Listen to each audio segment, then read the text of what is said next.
When I sort of stopped writing, more or less stopped writing novels, and spent 5 years taking my thoughts and work of 20 years to write Voltaire's Bastards. And of course, it's very European in many ways as a book, even if it's a rejection of the rational arguments and things. But there's still in it little hints of an attempt at looking at non-European indigenous ideas, just at the beginning and at the end. And then gradually over the years, as I got to know indigenous thoughts better, and then I know in particular the indigenous peoples in Canada, which is, they're not Canadian in the sense that it's our borders are the artificial for them. Yeah. I really started to realize that the failures of Western philosophy and of the application of Western philosophy, which were getting bigger and bigger and bigger, as the universities became more and more arcane, and the stupidity of contemporary French philosophy, just lost. It's really the equivalent of monks in the Middle Ages, the worst of monks in the Middle Ages, and going round in circles and footnoting each other, and really at a time of enormous growing crisis in the world and in Western civilization, philosophy, which is at the heart of what allows us to change things, abandoned the ship and became this closed shop and not open to outside ideas. And so, in fact, I'm skipping a bit, but often when I speak, I say that, if you ask me how strategically, because I think a lot about how to strategically change things, the first thing I would do is blow up the departments of philosophy. And take the people out first, but blow up the ideas. And then you take the rubble and you pick and choose among the rubble, and you put it together with philosophies from elsewhere, from outside the Western traditions. There's such amazing things. And I've gone into place after place where they do these sort of degrees in great books and things like that. And they're always just Western. They're all Western. And it's, listen, so I live in Canada. Europeans and others have been coming to Canada for 500 years. Before that, we had thousands of years of indigenous civilizations. So I look at the philosophical departments in Canada. There isn't a single idea that's come from Canada. So in other words, we're so stupid that we actually haven't had a philosophical thought in 500 years or in 2 or 3,000 years. So this tells you there's something fundamentally wrong. And when in the debates today, somebody mentioned Marshall McLuhan, and then I mentioned Harold Innes, they're not taught in philosophy. They can't be taught in philosophy, even though this is one of the most radical rethinking of philosophical ideas of the 20th century. They can't be taught because they are not derivative of European philosophy. So, after I'd done Voltaire's Bastards, I gradually started thinking that, there have to be other ways of coming at these ideas which will allow us to move and to change. And I spent a lot of time in Asia since 1978 or so, in Southeast Asia in particular. I have a lot of Buddhist friends, Southeast Asia. I'm not a Buddhist, but I'm on one of the big engaged Buddhist associations in Asia because I've known them a long time. I was writing about Islam in my early novels in the 80s, and I'm not a Muslim, But these ideas are very important to me.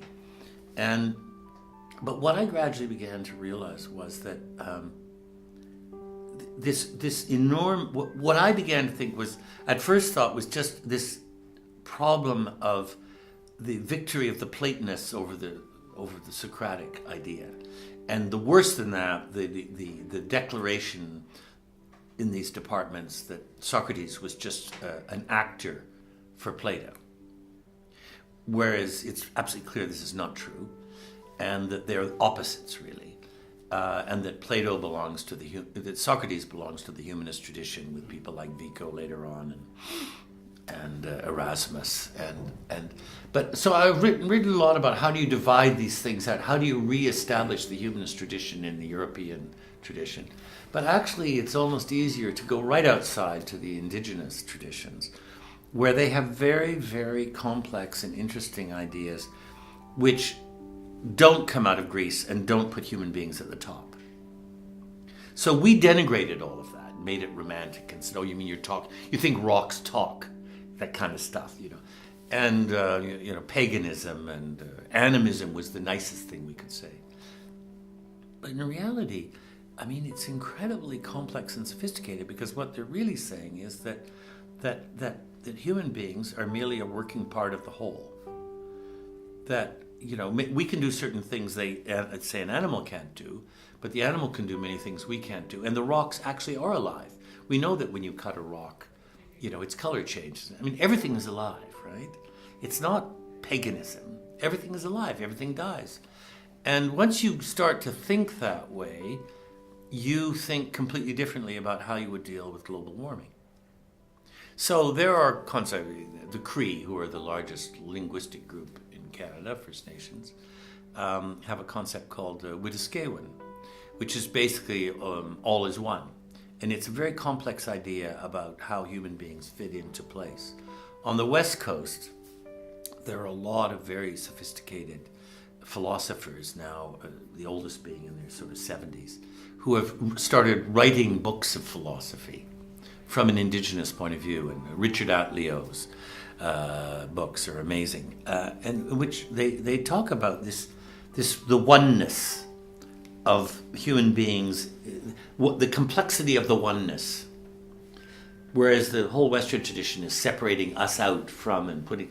And the reason we're not getting anywhere in the negotiations on global warming is because we're so convinced we're in charge. Whereas all of the Indigenous philosophies are really about trying to figure out how does it work.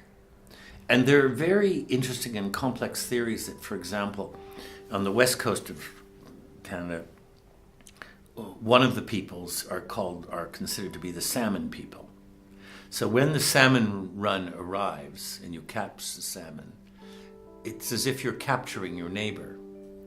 And there's a whole formal rhetoric and ceremony that goes around the first salmon, which is caught, the bones are put back into the water. But all of it is designed to ensure that you don't take more salmon than you need. So what Western society and Western philosophy does not have within it a natural argument for limitation, self-limitation, which is why we're in trouble.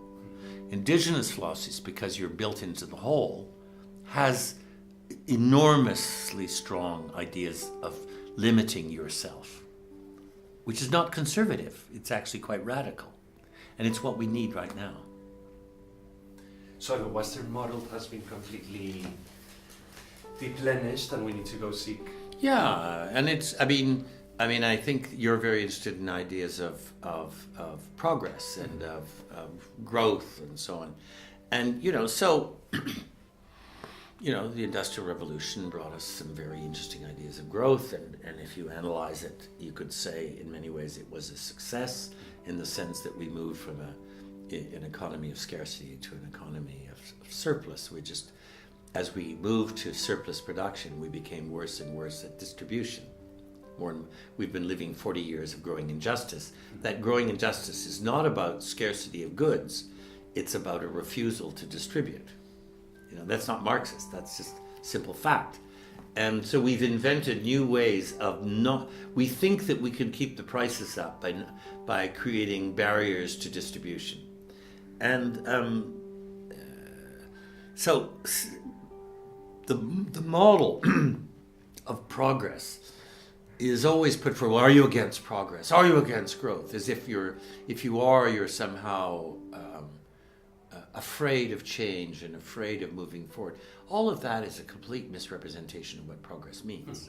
I mean, first of all, the word progress does not mean in any European language what they say it means. The word progress is attached to kings traveling around their kingdoms. They made progresos. I don't know what it is in Spanish. Progreso. Yeah, the king made a progreso around his kingdom.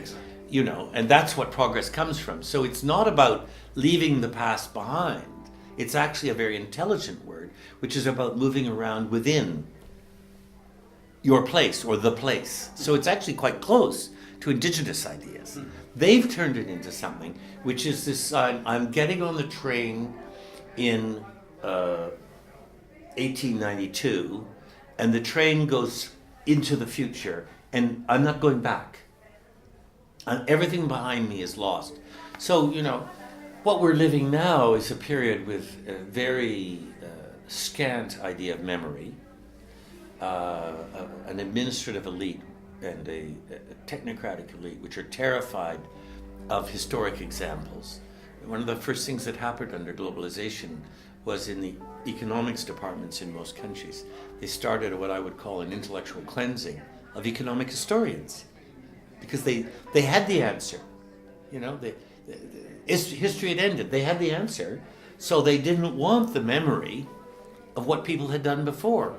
So, it's today and tomorrow. There's never a yesterday. And, so that idea of progress as a form of senility, which is really what we're living as progress as senility, which is you don't remember what you did yesterday, is what is causing the problem today. Because yes, we made some very real advances in technology. Yes, we made breakthroughs in medicine and so on and so on, but and solved some problems. But we didn't at the same time think about, well, how does that alter the shape and the balance? What does the balance look like? That whole idea of equilibrium. I wrote a book called On Equilibrium. How does equilibrium work? If you're without equilibrium, you're just some jerk who thinks you're smart because you're driving fast, right? And we're like some little 17-year-old who's got his father's car and got his foot to the floor, only it doesn't go anywhere anymore because there's nowhere to go because we've forgotten the idea of balance. So the Indigenous people have ideas of balance. They have ideas, spherical ideas, not romantic. The romantic idea is the kid in his father's car with his foot to the floor thinking he's going somewhere, And global warming is having a major crash out there on the highway. And so, we have to really, really rethink what we mean. I mean, for example, what we mean by progress. I mean, for example, I think that it would, it's very important when you go into a war or a battle or a fight to know when you've won or when you've lost. So we could argue that the ideas put forward in the Industrial Revolution, which became the ideas of not only the robber barons, but also the Marxists and also the liberals and social democrats, everybody. They differ on the details of how to distribute the money and ownership, but it's the same concept, right? That by about 1960, we had won. I mean, we had moved from scarcity to surplus. We had enough goods. It was an enormous victory.